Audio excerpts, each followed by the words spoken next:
ഷഫീദി, പ്രതിപട്ടികയിലെ പേരുകൾ നമുക്ക് മുമ്പിലുണ്ട്. ഉണ്ണികൃഷ്ണൻ പോറ്റിയുടേതടക്കം ഉദ്യോഗസ്ഥരുടേതടക്കം ഈ ചെന്നൈ കേന്ദ്രീകരിച്ച്, ഹൈദരാബാദ് കേന്ദ്രീകരിച്ച്, ബംഗളൂരു കേന്ദ്രീകരിച്ചൊക്കെ നടന്ന ഇടപാടുകളിൽ ഇപ്പോഴും സംശയങ്ങളുണ്ട്. ഇവരുടെയൊക്കെ റോൾ എന്താണ്? ഈ കൽപേഷിൻ്റെയും നാഗേഷിൻ്റെയും ഒക്കെ റോൾ എന്താണ്? ഉണ്ണികൃഷ്ണൻ പോറ്റിയുമായി അവരുടെ ഇടപാട് എങ്ങനെയാണ്? ഇനി കൽപേഷിനെ വേറെ ആരെങ്കിലും ഇറക്കിയതാണോ? ഇതിന് പിന്നിൽ ആരെങ്കിലും ഉണ്ടോ?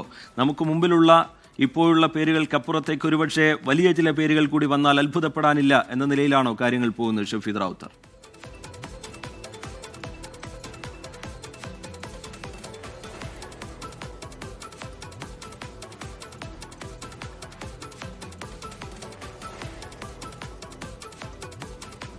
ഷഫീദ് റാവുത്തറിലേക്ക് അല്പസമയത്തിനകം തന്നെ എത്താം. ശബരിമല സ്വർണ്ണക്കൊള്ളയിൽ അറസ്റ്റിലായ ഉണ്ണികൃഷ്ണൻ പോറ്റിയെ പ്രത്യേക അന്വേഷണ സംഘം റാന്നി 1-ാം ക്ലാസ് മജിസ്ട്രേറ്റ് കോടതിയിൽ എത്തിച്ചിരിക്കുകയാണ്. കസ്റ്റഡിയിൽ വേണം എന്നുള്ള ആവശ്യം അന്വേഷണ സംഘം കോടതിയിൽ അറിയിക്കും. ഉണ്ണികൃഷ്ണൻ പോറ്റിയെ കസ്റ്റഡിയിൽ വാങ്ങാനാണ് SITയുടെ തീരുമാനം.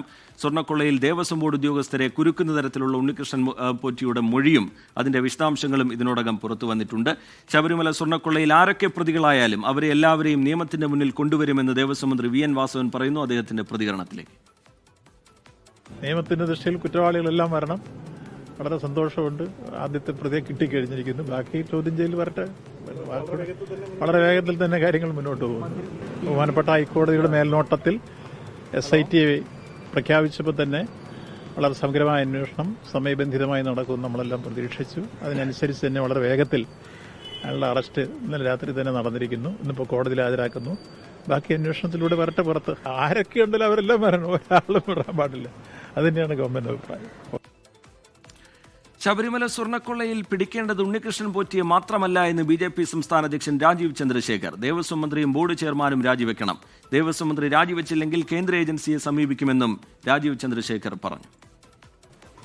ഇത് ഉണ്ണികൃഷ്ണൻ പോറ്റിയോ അവിടുത്തെ ചെറിയ ദല്ലാൽമാരല്ല നമ്മൾ പിടിക്കേണ്ടത്. ഇത് നമ്മൾ ദേവസ്വം ബോർഡിനെ ആരാണ് ദല്ലാൽ സംസ്ഥാനമാക്കി മാറ്റിയത്?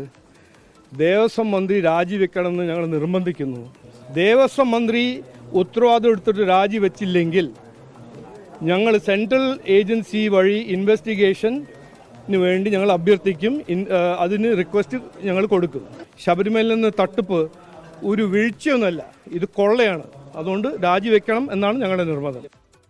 ലോകത്തെവിടെയായാലും ഏത് സമയത്തും 24 വാർത്തകളും ഓഗ്മെന്റഡ് റിയാലിറ്റി പാക്കേജുകളും എക്സ്പ്ലെയിനറുകളും വിശദമായി കാണാൻ ഞങ്ങളുടെ YouTube ചാനൽ നിങ്ങൾക്ക് സബ്സ്ക്രൈബ് ചെയ്യാം.